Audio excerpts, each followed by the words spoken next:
Dalam rekaman video terlihat supir mobil catering terlibat cekcok dengan seorang anggota TNI Angkatan Laut Kepala di Jalan Raya Transyogi, Kabupaten Bogor. Oknum TNI berpangkat Kopral Kepala itu memukul korban hingga hidung korban berdarah. Tidak terima, korban lantas mengejar mobil pelaku dan kembali keduanya bersitegang di jalanan. Hingga pelaku merusak kaca spion mobil catering yang dikemudikan korban. Pertikaian diduga saat oknum TNI merasa jalan kendaraannya dihalang-halangi oleh mobil catering yang dibawa oleh korban. Pasca viral, sejumlah anggota TNI Angkatan Laut bersama pelaku datang ke tempat kerja korban untuk melakukan pertemuan sekaligus klarifikasi. Usai pertemuan, pihak korban mengaku berpikir terkait langkah yang akan ditempuh selanjutnya. Bapak yang bersangkutan yang terlihat di video itu juga udah merasa bahwa merasa bersalah tadi ya, dan beliau menginginkan ini ada perdamaian. Tapi karena ini sudah jadi ranah publik, sudah dilihat oleh masyarakat, jadi kita tidak serta-merta apakah iya atau lanjut. Jadi kami mohon izin untuk berpikir.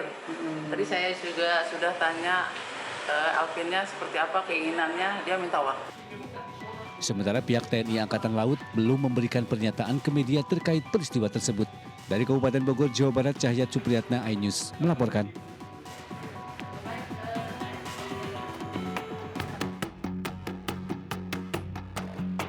Dari rekaman CCTV terlihat korban bersama temannya sedang berjalan di lokasi kejadian. Korban sempat terpisah dengan temannya karena menerima panggilan telepon di ponselnya. Tanpa disadari korban, pelaku yang menggunakan motor menghampiri korban dan langsung merampas ponsel yang dipegang korban. Korban berusaha mempertahankan ponsel yang dirampas hingga sempat terseret sebelum akhirnya terjatuh. Meski korban dan temannya berteriak minta tolong, kondisi lingkungan yang sepi, tidak ada warga yang datang menolong. Kalau kemarin pas kejadian itu memang sepi banget. Memang lagi sepi. Iya. Nangis katanya. Terus memang sering kejadian jambret atau bang? Enggak. Baru kemarin itu. Iya, baru kemarin aja. Pelaku berapa orang sih, Bu? Satu. Pakai motor. Pakai motor. Bu, habis di jambret itu si korban sempat teriak nggak sih, Bu? Kayaknya teriak dia. Kayaknya teriak cuma karena keadaan sepi ya di sini. Akibat kejadian tersebut, korban mengalami trauma. Kasusnya kini masih ditangani pihak kepolisian Polres Metro Depok. Dari Depok, Jawa Barat, Yung Rizky, iNews melaporkan.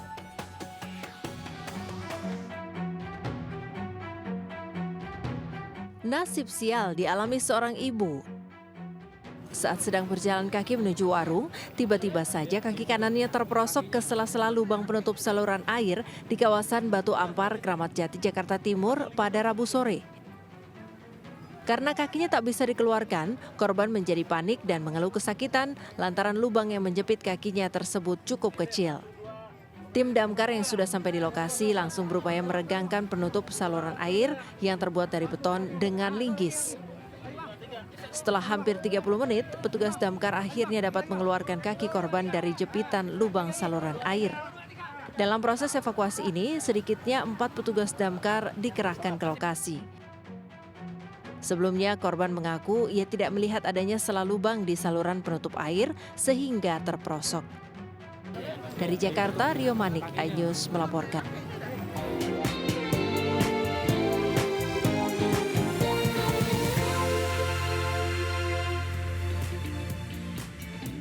Halo pemirsa, selama 60 menit ke depan saya Priska Papilaya yang akan menemani Anda dalam program Buletin iNews Pagi. Inilah informasi selengkapnya dalam Buletin iNews Pagi.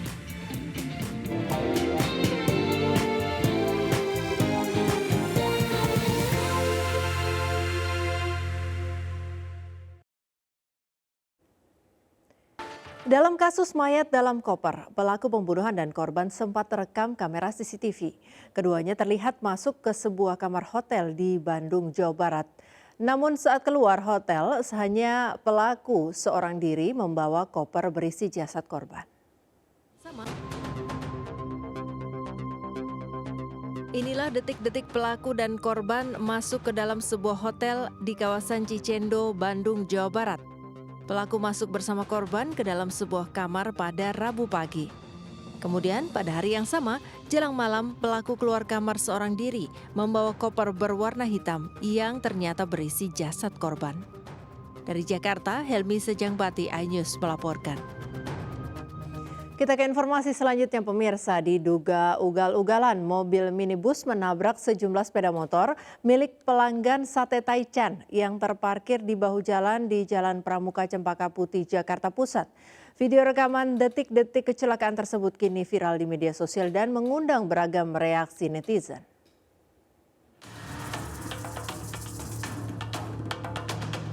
Video kamera pengawas jalan merekam sebuah mobil berwarna hitam yang melaju kencang dari arah Matraman menuju Rawamangun, Jakarta Timur. Tak lama mobil tersebut oleng dan menabrak sejumlah sepeda motor yang terparkir di bahu jalan. Seketika motor milik para pelanggan Sate Taichan itu bertumbangan. Ironisnya, sang pengendara mobil ugal-ugalan tetap tancap gas tanpa mau mempertanggungjawabkan perbuatannya. Peristiwa tabrak lari ini terjadi pada 30 April 2024 Selasa dini hari saat warung Sate Taichan tengah ramai pengunjung. Sekitar 7 sepeda motor milik pelanggan yang terparkir di bahu jalan mengalami kerusakan ringan hingga sedang. Meski beberapa pelanggan sempat melakukan pengejaran, namun pelaku berhasil kabur.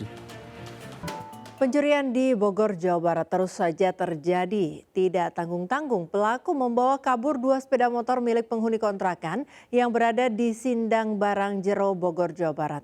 Aksi kedua pelaku pun terekam CCTV dan viral di media sosial.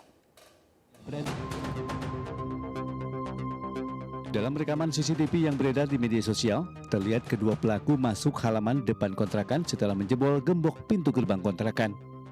Tidak butuh waktu lama, satu pelaku berhasil mengeluarkan motor metik yang berada di pojok tembok. Sementara satu pelaku lainnya menjebol kunci kontak dengan menggunakan kunci letter T. Komplotan pelaku diduga lebih dari 2 orang ini langsung melarikan diri dengan membawa 2 motor sekaligus milik penghuni kontrakan. Posisinya si gembok itu seharusnya kan dia nggak bisa terkunci kalau nggak ada kuncinya ya. Jadi dia kelepas itu harus dalam keadaan terkunci gitu. Jadi bisa tertutup kalau kita pakai kunci, tapi posisinya tadi pagi itu gemboknya udah kebuka. Yang otomatis berarti ada yang buka paksa. Karena dia nggak akan bisa dilepas, nggak akan bisa copot tuh kalau tanpa kunci. Korban sudah melaporkan kasus pencurian motor ini kepada pihak kepolisian dan berharap pelaku bisa ditangkap karena wajah pelaku terlihat jelas dalam rekaman CCTV. Saat ini kasus pencurian tersebut telah ditangani oleh aparat Polsek Bogor Barat dan mengamankan barang bukti CCTV setelah menjalani olah tempat kejadian perkara. Dari Bogor, Jawa Barat, Andi Firmansyah, iNews melaporkan. Pemirsa, ratusan warga di Pulau Tagulandang berdesakan naik ke kapal KRI Kakap 811 TNI Angkatan Laut untuk mengungsi ke Manado. Warga mengaku masih trauma dan takut dengan letusan susulan.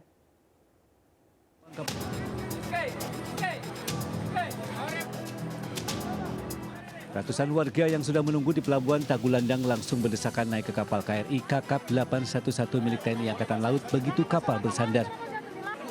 Para penumpang kapal ini merupakan pengungsi erupsi Gunung Ruang yang rencananya akan mengungsi ke keluarga dan kerabatnya di Manado.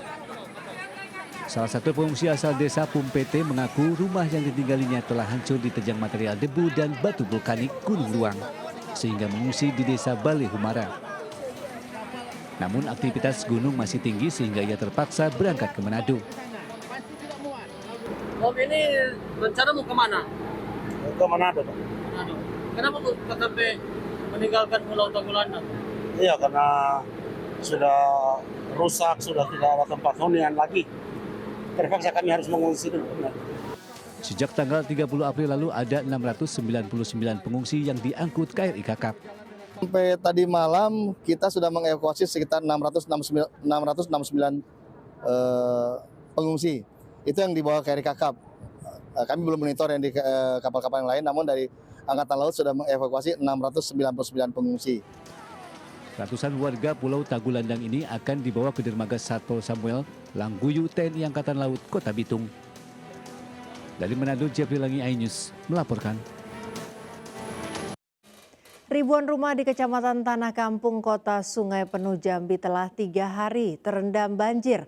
Akses jalan yang juga ikut terendam banjir menyebabkan aktivitas ekonomi di wilayah tersebut lumpuh total. 3 hari sudah ribuan rumah, fasilitas publik dan lahan pertanian di 4 desa di Kecamatan Tanah Kampung, Kota Sungai Penuh, Jambi terdampak banjir. Banjir juga merendam sejumlah ruas jalan termasuk akses jalan menuju permukiman. Akibatnya warga harus menggunakan perahu kayu untuk keluar masuk permukiman. Ketinggian banjir bervariasi mulai dari setengah meter hingga 1 meter lebih. Banjir mulai merendam permukiman sejak Minggu sore, usai hujan deras yang mengakibatkan Sungai Batang Merau dan Sungai Batang Sangkir meluap. Warga mengaku banjir kali ini lebih parah dibandingkan banjir pada awal tahun 2024 lalu. Secara keseluruhan, rumah yang terendam di Kecamatan Tanah Kampung, sesuai dengan data yang kami peroleh dari Bapak Kepala Desa tadi, itu lebih kurang 2.000 rumah, Pak. 2.000 rumah. Tapi kalau di sini, di sepanjang RT 3, Desa Koto Pudung, Koto Baru, Mekarjaya, dan Koto Dumo ini sekitar 200-an rumah. Banjir yang belum kunjung surut membuat beberapa warga memilih mengungsi ke rumah kerabatnya yang lebih aman. Sementara sejumlah warga lainnya memilih tetap bertahan di lantai 2 rumahnya. Warga korban banjir membutuhkan bantuan makan siap saji dan air minum. Dari Kota Sungai Penuh, Jambi, Kapior Gandhi, iNews melaporkan.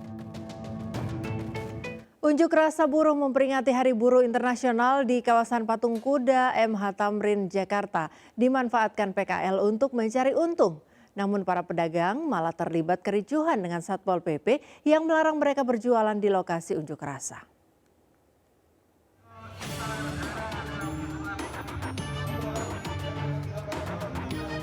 Kedatangan petugas Satpol PP yang meminta sejumlah PKL untuk tidak berjualan di lokasi peringatan May Day di sekitar kawasan Patung Kuda mendapat penolakan keras dari pedagang.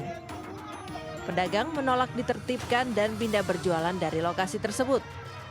Pedagang berdalih sengaja berjualan karena ada momen unjuk rasa para buruh dan berharap mendapat keuntungan.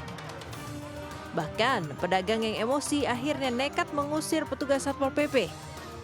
Petugas menyayangkan reaksi kasar pedagang lantaran kedatangan mereka sekedar memberikan imbauan agar PKL berjualan di Jalan Gambir Buntu yang lokasinya cukup dekat dengan lokasi unjuk rasa buruh. Tamrin ini emang di sini steril untuk pedagang kaki lima. Jadi kalau emang ini dia suruh daerah yang pinggir, kita juga nggak ngasih tempat daerah yang pinggir ataupun daerah yang kemarin, namun intinya itu kita tampung di Gambir Buntu.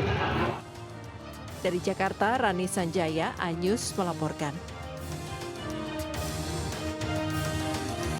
Ya, memperingati Hari Buruh Sedunia atau May Day, masa berunjuk rasa di kawasan Patung Kuda dan Stadion Madia Gelora Bung Karno, Jakarta.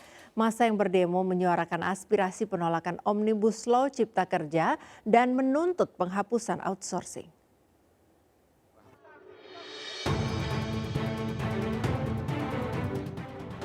Aksi demo memperingati Hari Buruh digelar di kawasan Patung Kuda, Jakarta. Sekitar 10.000 buruh dari berbagai elemen masyarakat memadati kawasan Patung Kuda ini. Mereka datang dari beberapa daerah untuk menyampaikan tuntutan. Sekitar pukul 6 petang, para pendemo mulai meninggalkan lokasi setelah berorasi dan membakar spanduk.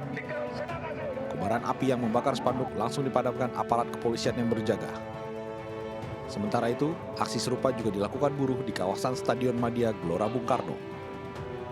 Mereka berunjuk rasa menyuarakan dua tuntutan seperti menolak Omnibus Law Cipta Kerja, menghapuskan outsourcing, dan tolak upah buruh murah. Tak hanya orasi, demo buruh juga diberiakan dengan tari-tarian. Tim Liputan iNews melaporkan.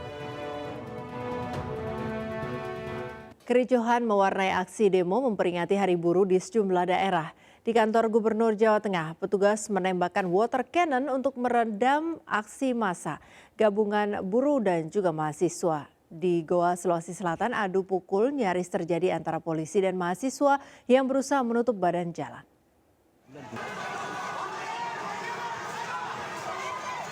Petugas kepolisian menembakkan water cannon saat kericuhan mewarnai aksi demo memperingati Hari Buruh Sedunia di depan kantor Gubernur Jawa Tengah. Massa buruh dan mahasiswa yang menggelar demo dapat didorong mundur. Namun sejumlah mahasiswa yang bertahan menjadi bulan-bulanan petugas. Akibatnya satu mahasiswa terluka terkena pentungan petugas. Polrestabes Semarang menyiapkan sedikitnya 1.400 personil guna mengamankan aksi demo Hari Buruh. Kericuhan terjadi antara puluhan mahasiswa dan aparat kepolisian saat peringatan Hari Buruh Internasional di batas Kota Makassar dan Kabupaten Goa. Mahasiswa yang berusaha menghadang mobil truk untuk panggung orasi juga terlibat keributan dengan sopir truk hingga mengakibatkan kemacetan panjang. Dalam aksinya, mahasiswa menuntut pemerintah menghapuskan Undang-Undang Cipta Kerja yang dianggap merugikan buruh serta memberikan upah buruh sesuai UMR. Dari Semarang, Jawa Tengah dan Goa, Sulawesi Selatan, iNews melaporkan. Beralih ke informasi lain, pemirsa, Ketua Umum Partai Kebangkitan Bangsa PKB Muhaimin Iskandar atau Caimin menghadiri sesi penjaringan tokoh yang bakal diusung PKB dalam Pilkada 2024. Dalam seleksi bertajuk Ta'aruf Politik, Caimin menyebut beberapa nama yang muncul akan diseleksi. Salah satunya adalah ex-Gubernur Sumatera Utara Edi Rahmayadi yang mendaftar ke Pilgub Sumut. Sementara itu Menteri Ketenagakerjaan Ida Fauzia masih perlu membicarakannya lebih lanjut untuk maju ke Pilkada Jakarta. Berikut pernyataan Caimin. Tidak. Nah ini sudah bertemu salah satu nama-nama yang muncul, ada incumbent, ada dari berbagai partai yang ikut mendaftar dan bergabung. Ada kalau tokoh yang paling terkenal ya Pak Edi Rahmayadi sudah mendaftar. Kemudian ada banyak tokoh-tokoh di Aceh, tokoh-tokoh di Sumatera Utara. Ya dorongan dari PKB DKI minta Ida Fauzia supaya dicalonkan. Masalahnya kan kita masih butuh 10 lagi untuk bisa mengusung Ida Fauzia. Ya tentu tidak mungkin kita bisa memastikan kalau tidak ada 10 kursi lagi ya. 10 kursi lagi yang membackup. Tentu proses yang harus kita lihat. Artis K-pop dan kru ditahan pihak imigrasi karena menggelar syuting program menggunakan visa turis di Bali. Jangan kemana-mana pemirsa, Buletin iNews Pagi akan kembali sesaat lagi.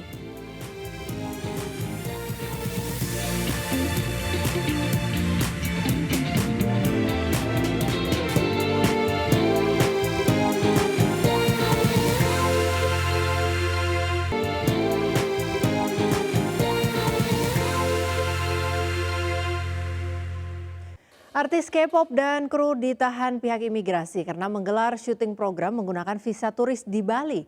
Kasus ini sangat disayangkan oleh Kemenparekraf.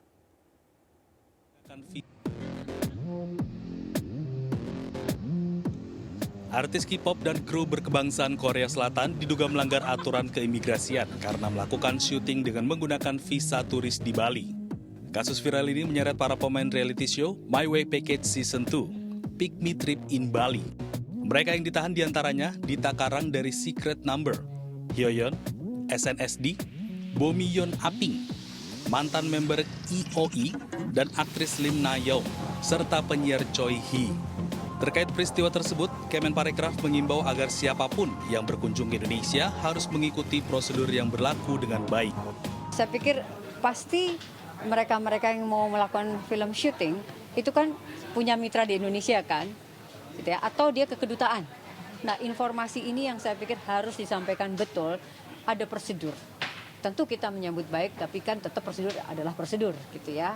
Nah, jadi ini ada dua yang harus dilihat peraturan yang dikeluarkan oleh Kemendikbud, gitu, dan juga terkait visa. Karena visanya pun sudah ada jenisnya, mudah diakses dan bisa dilakukan sebelum mereka datang. Setelah sempat ditahan di Bali, para artis dan 25 kru produksi telah dipulangkan ke negara asal, sedangkan 2 orang produser masih ditahan untuk dimintai keterangan lebih lanjut. Dari Jakarta, Fakih Satrio, iNews melaporkan. Pemirsa, informasi tadi sekaligus mengakhiri perjumpaan kita hari ini. Mari ulurkan tangan Anda untuk berbagi kebaikan kepada sesama bersama MNC Peduli melalui nomor rekening di bawah ini atau dengan scan kris berikut melalui aplikasi uang digital Anda. Informasi lebih lengkap dapat diakses di mncpeduli.org. Jangan lupa Anda bisa mendapatkan informasi terkini dan terbaru melalui portal yang menghadirkan berita daerah, berita nasional dan juga berita internasional lengkap di inews.id. Saya Priska Papilaya pamit undur diri. Terima kasih atas kebersamaan Anda. Selamat pagi, sampai jumpa.